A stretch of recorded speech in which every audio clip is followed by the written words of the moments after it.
Bom dia, Escola de Profetas, e bom dia também para você aí de casa que acordou para estudar a palavra do Senhor. E eu sei que o Senhor está ansioso para te encontrar neste dia. O Senhor tem tantas bênçãos para derramar sobre você e você pode encontrar ela hoje na oração, no louvor e sim no estudo da palavra. E nós viemos aqui te ajudar a encontrar o Senhor nessa manhã, tá bom? E eu vou convidar você agora a fazer uma oração junto conosco aqui. Oremos. Querido Deus e Pai, nós queremos agradecer ao Senhor pela Tua bondade. Queremos agradecer ao Senhor por ter nos despertado e termos a oportunidade de nos aproximarmos do Senhor, Pai. Que a palavra, que a oração, que os louvores, Pai, possa alcançar o nosso coração e que possamos sentir a presença do Senhor. Que o Senhor também alcance as pessoas que têm acompanhado esses vídeos, ó Pai, que têm estudado a palavra, feito o ano bíblico, ó Pai. E o Senhor se revela em tantas formas e nós pedimos a revelação do Senhor neste dia de hoje. Em nome de Jesus, amém. E nós vamos louvar o Senhor com o hino 226, É Manhã no Coração. E que seja manhã também na sua vida e no seu coração.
Amém. Louvado seja o Senhor mais uma vez. E agora chegou um momento muito especial, o momento agora de entesourarmos a palavra do Senhor no nosso coração. E eu convido você a abrir a sua palavra lá em João 14, e nós vamos decorar João 14, os versinhos do 13 ao 15. E no 3, eu vou te convidar a recitar esses versos, tá bom? 1, 2, 3. João 14, do 13 ao 15. E tudo quanto pedirdes em meu nome, eu farei, para que o Pai seja glorificado no Filho. Se pedirdes alguma coisa em meu nome, eu farei. Se vos amais, guardai os meus mandamentos. João 14, do 13 ao 15. João 14, do 13 ao 15. E tudo quanto pedirdes em meu nome, eu farei, para que o Pai seja glorificado no Filho. Se pedirdes alguma coisa em meu nome, eu farei. Se me amais, guardai os meus mandamentos. João 14, do 13 ao 15. João 14, do 13 ao 15. E tudo quanto pedirdes em meu nome, eu farei, para que o Pai seja glorificado no Filho. Se pedirdes alguma coisa em meu nome, eu farei. Se vos amais, guardai os meus mandamentos. João 14, do 13 ao 15. Amém. Que bom guardar a palavra do Senhor no nosso coração. E agora chegou um momento muito especial de estudarmos a palavra do Senhor. Que o Senhor te abençoe nesse estudo de hoje. Um bom dia. Agora chegou o momento melhor do culto. Na verdade, todos os momentos são muito especiais e bons. Só que quando abrimos a palavra de Deus, é um momento muito singular. E eu quero convidar você a orar junto comigo. Nós vamos abrir a Bíblia nesse momento. Vamos orar, pedir a iluminação do Espírito Santo? Querido Deus e Pai, Senhor, quero pedir a Tua bênção nesse momento. Lava-nos, Senhor, com o Teu sangue. Purifica, Pai, os nossos ouvidos, a nossa mente, para que possamos ouvir as coisas que são do céu, para que possamos entender o jeito do céu, Senhor, de ver a vida.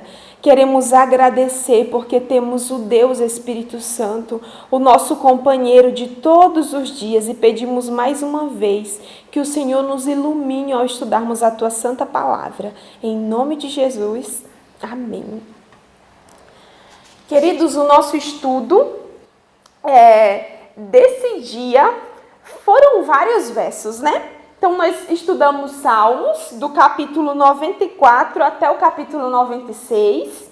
Depois, nós também estudamos Atos, capítulo 2, do verso 14 até o 47.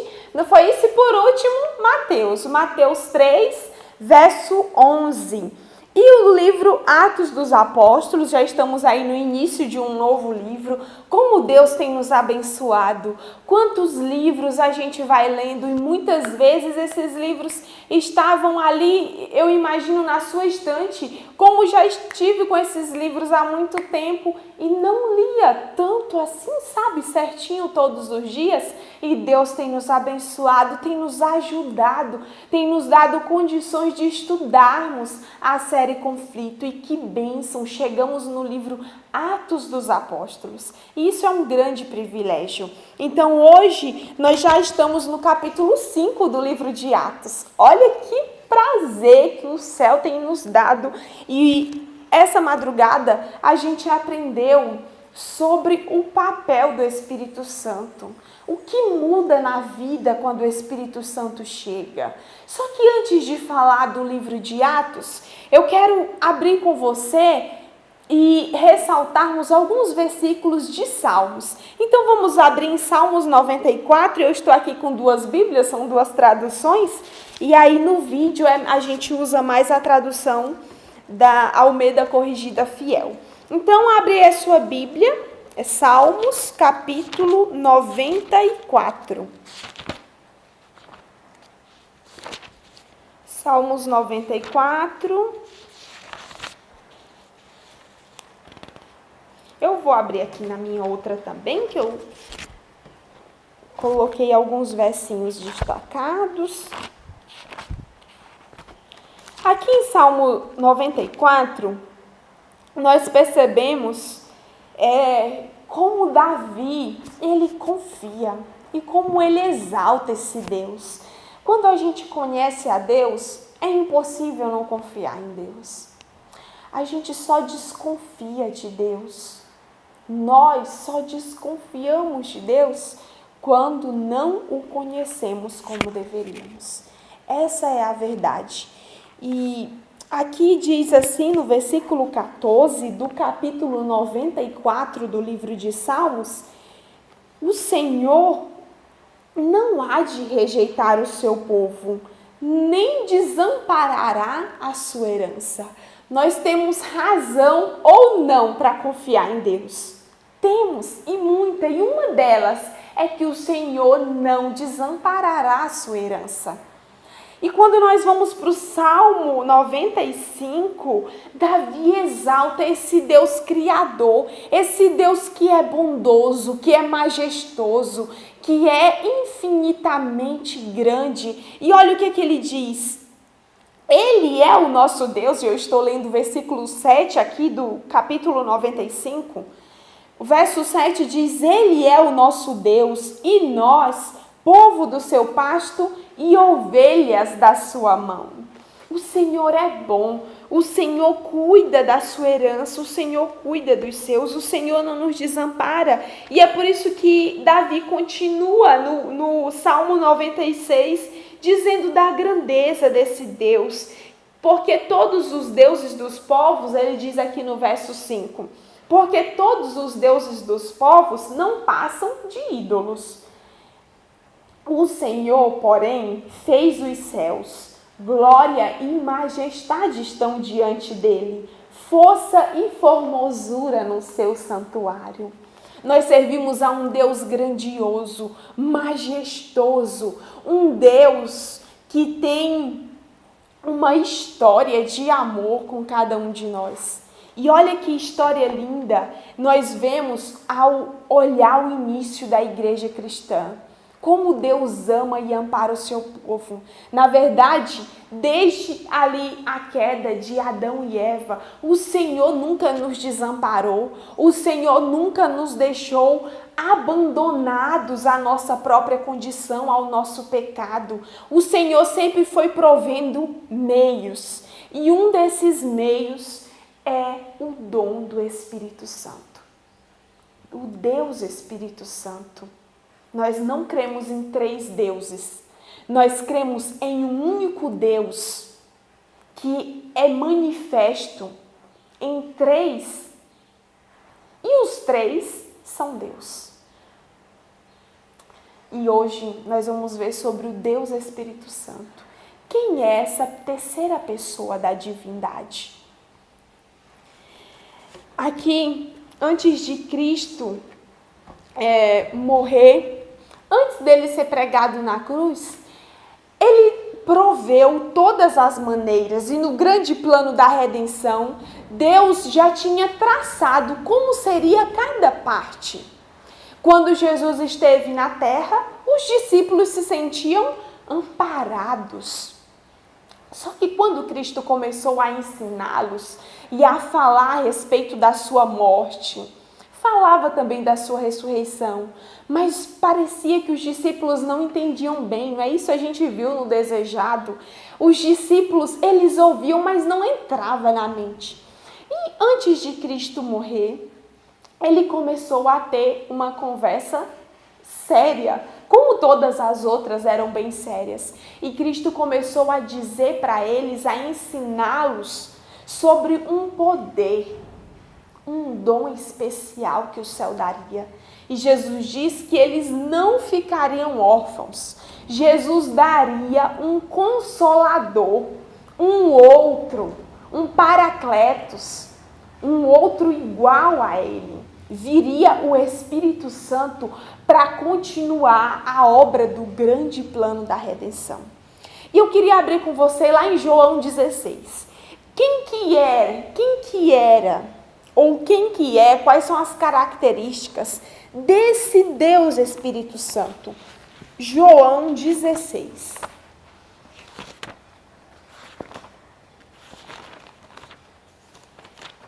Vamos abrir junto comigo?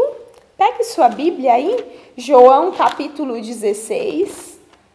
Olha aqui, a palavra de Deus nos mostra um pouco da identidade e da obra que o Espírito Santo faria.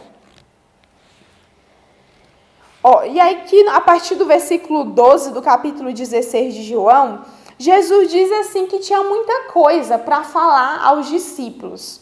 Só que eles não poderiam agora ouvir, eles não estavam preparados, né, para ouvir tudo que Cristo tinha que dizer, eles não suportavam. Aí no verso 13, Jesus começa a falar da obra especial.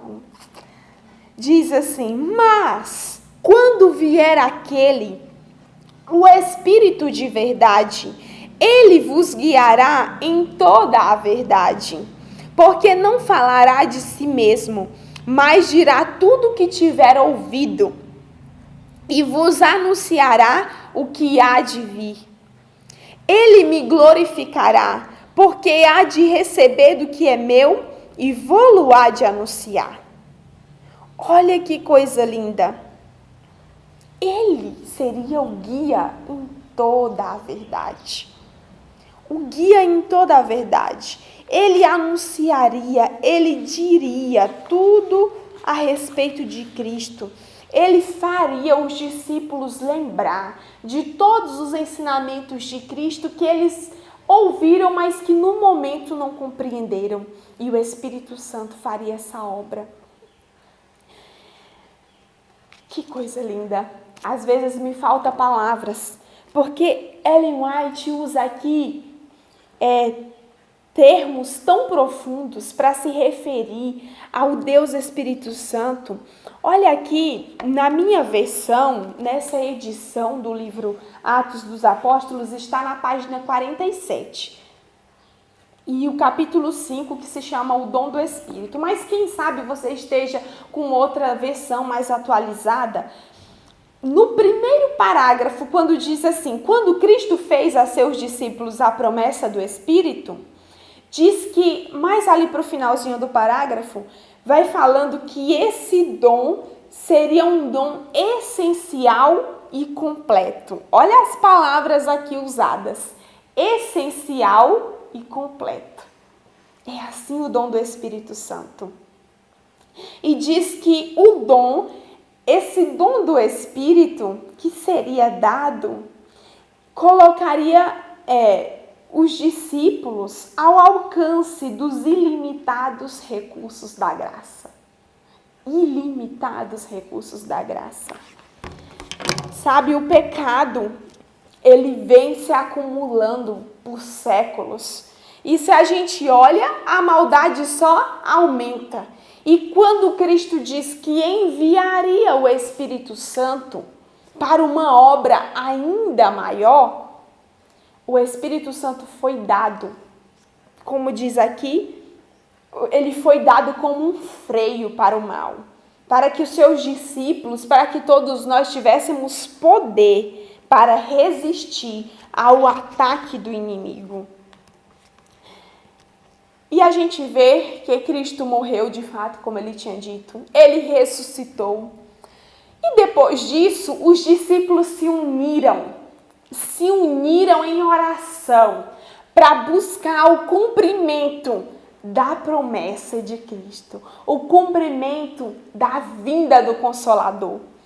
E sabe, quando o Espírito Santo ele está em um ambiente, ou ele está na vida do crente, ele está numa congregação, há mudanças.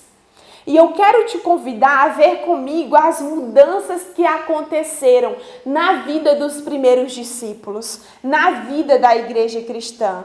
Olha como a presença do Espírito de Deus muda. Vamos abrir em Atos. Atos no capítulo 2. Atos capítulo 2. Olha o que muda na vida de alguém que está cheio do Espírito Santo. Atos capítulo 2, verso 42 em diante. Olha como que viviam eles, né? Diz assim: e perseveravam na doutrina dos apóstolos, e na comunhão, e no partir do pão, e nas orações. E em toda a alma havia temor, e muitas maravilhas e sinais se faziam pelos apóstolos. E todos os que criam estavam juntos e tinham tudo em comum. E vendiam suas propriedades e bens e repartiam com todos, segundo cada um havia de mister.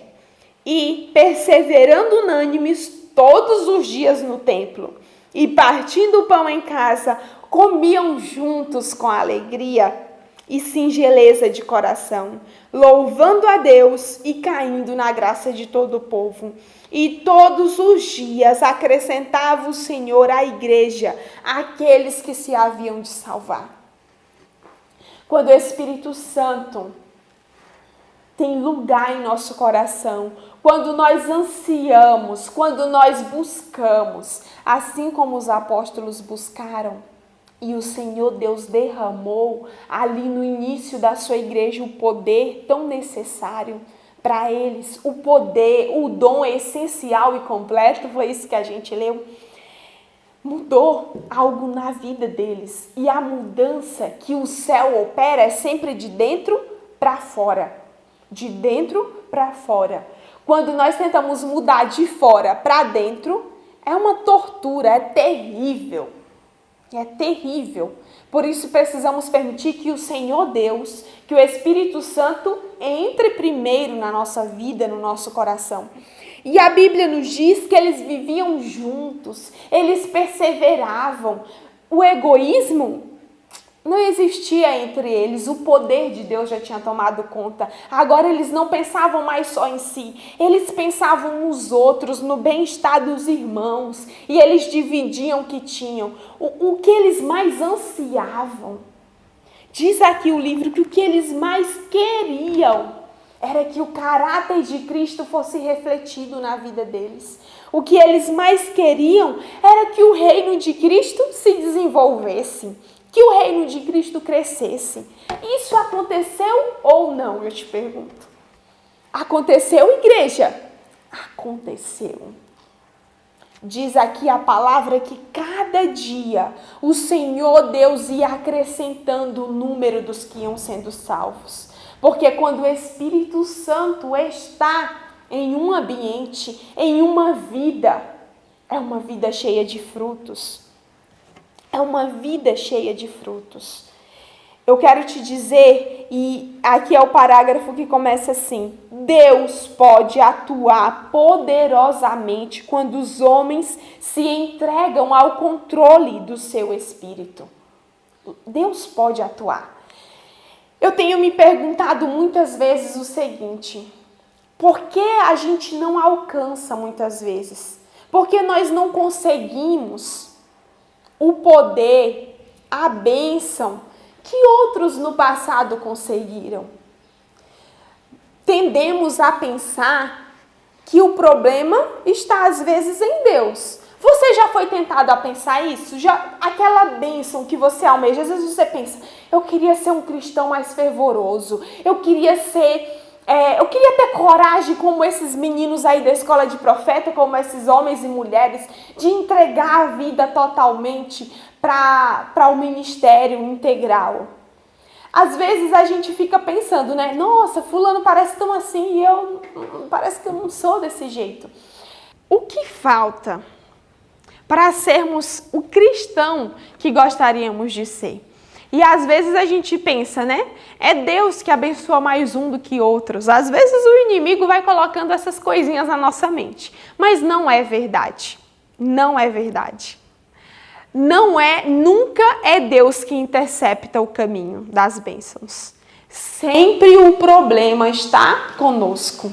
Deus ama a todos. O maior desejo de Deus, o maior desejo do Espírito Santo, o maior desejo do céu é nos abençoar, é nos dar os recursos ilimitados da graça para que possamos expandir o reino.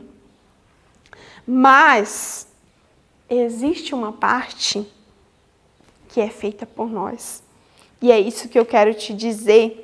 Ache esse parágrafo aí no seu livro. O tempo decorrido não operou mudança. Ache esse parágrafo.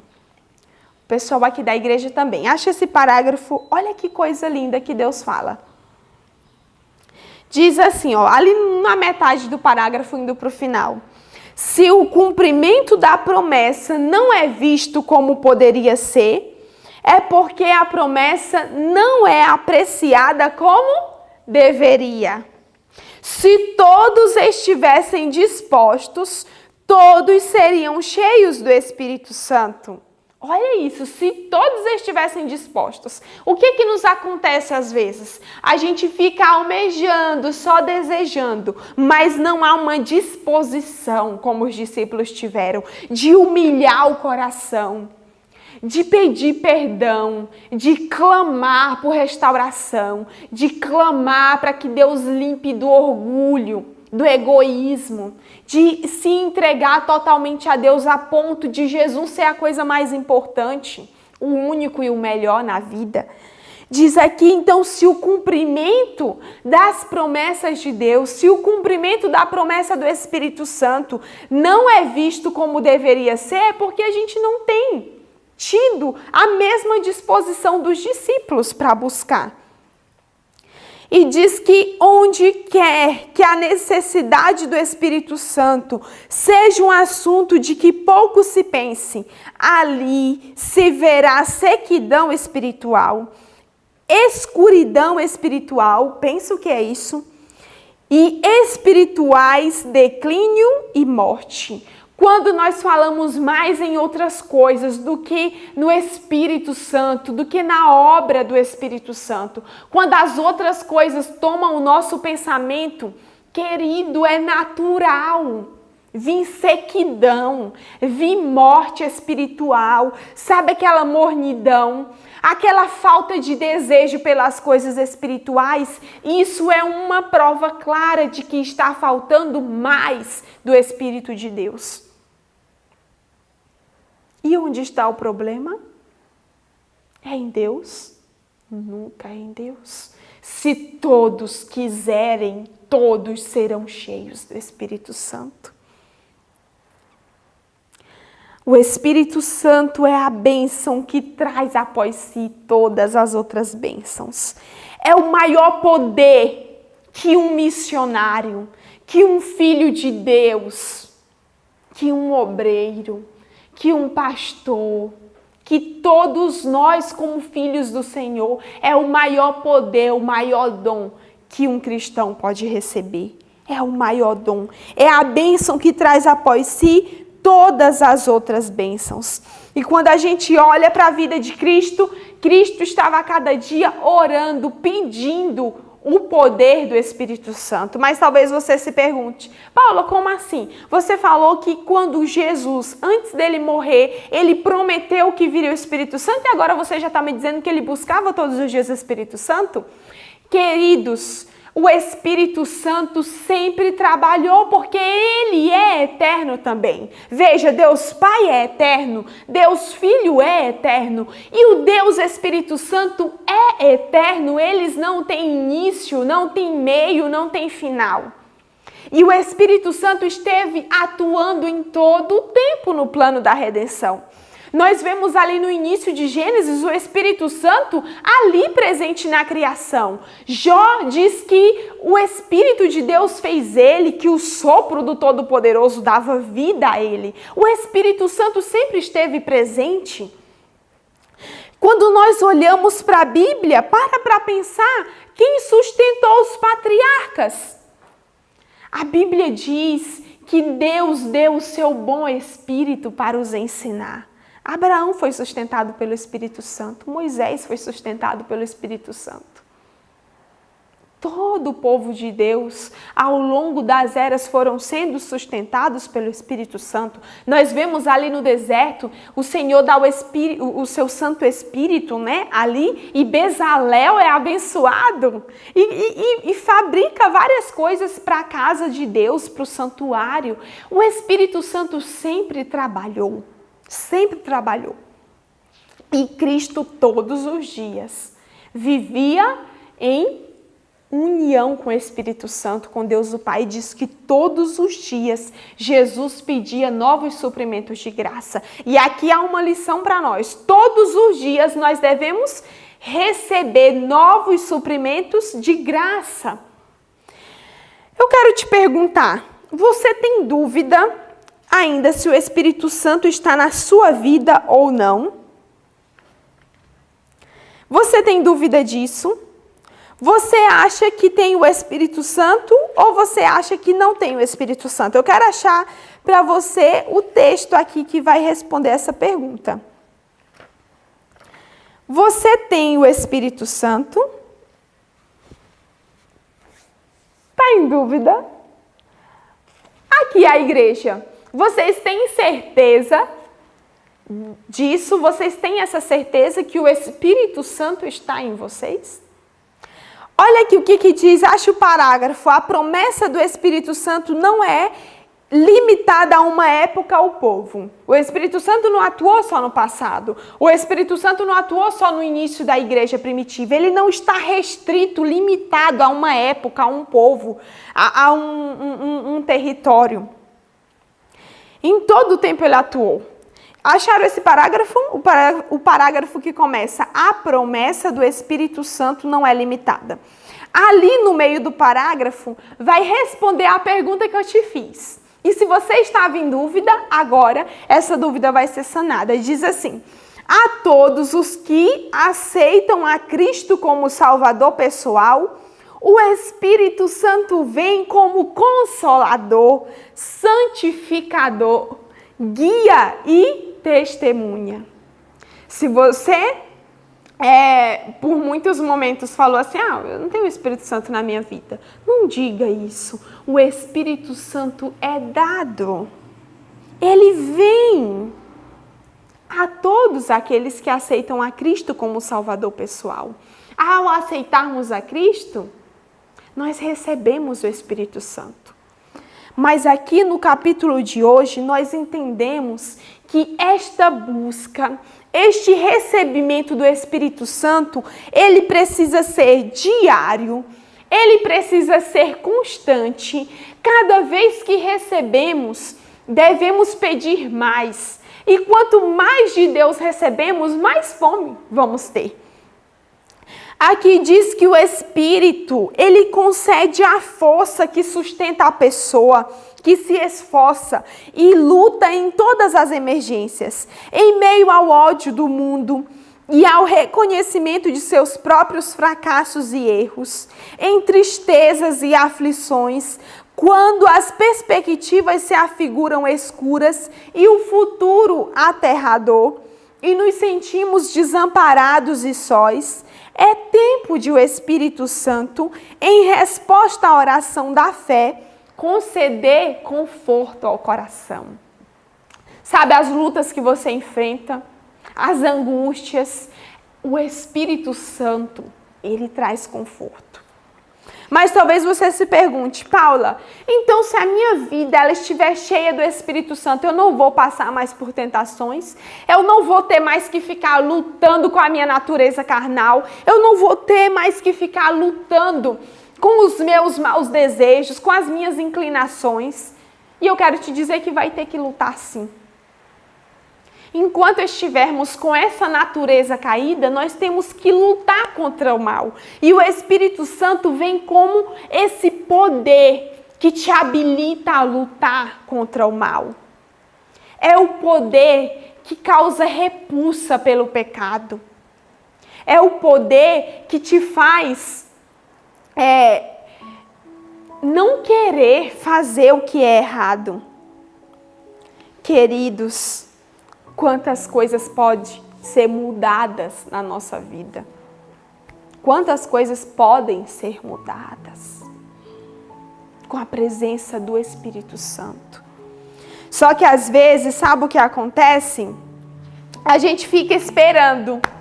Espera, quando chegar esse momento, eu quero ver coisas grandiosas que Deus fará.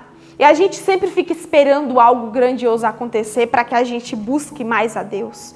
Mas eu quero te dizer que a chuva serôdia, A chuva temporã foi lá no início, né? E a gente deve ir recebendo ela todos os dias. A chuva serôdia, que é o poder especial de Deus, que é a manifestação final ali para encerrar esse grande conflito, vai ser muito maior do que no início. Vai ser uma chuva muito maior do que no início. Só que, olha o interessante. Se você fica só esperando algo grandioso acontecer, se você fica esperando algo acontecer para que você acorde na vida espiritual, para que você comece a lutar pelas coisas de Deus,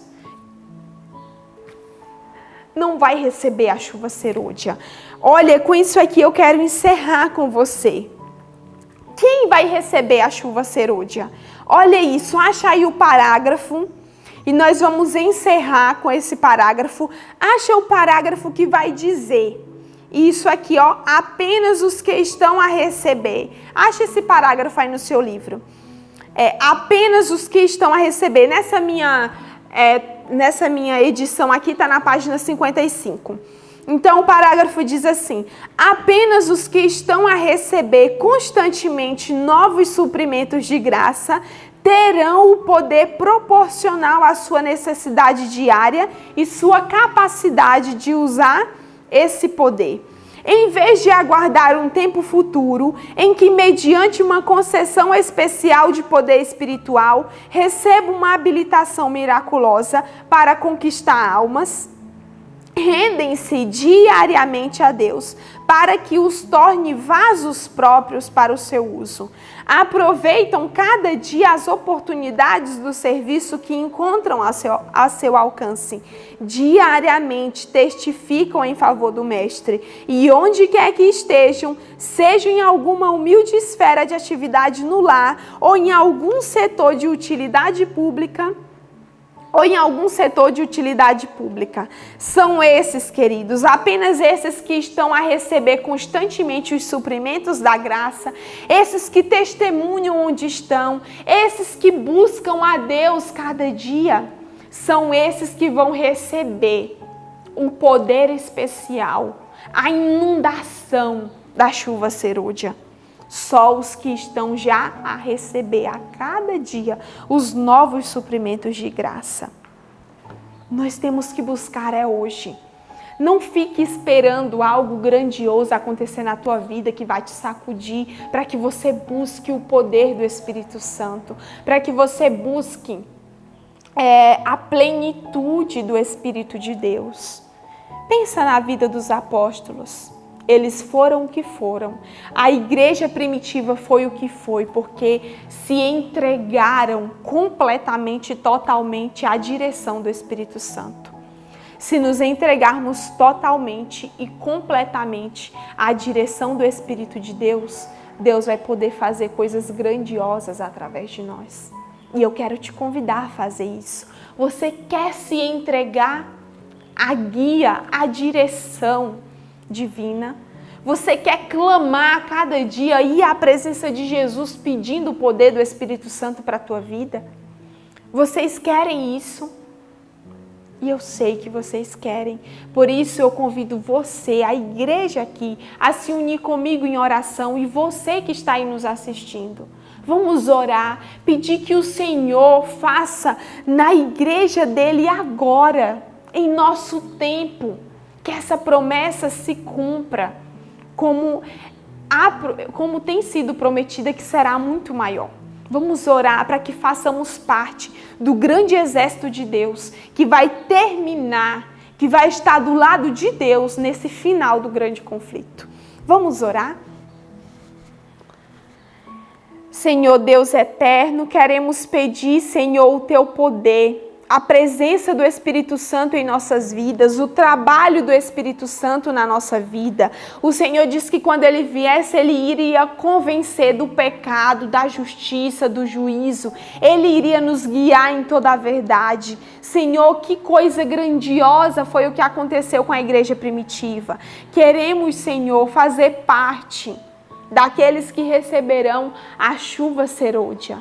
Que o teu poder se manifeste em cada família ali do outro lado, aqui em nossa igreja, em nossa vida, que não sejamos mais os mesmos cristãos, mas que possamos a cada dia buscar novos suprimentos de graça. Em nome de Jesus, amém. Que o Senhor te abençoe, que Ele te encha da presença do Espírito Santo. E amanhã nos encontramos aqui novamente para estudarmos a Bíblia. Um abraço!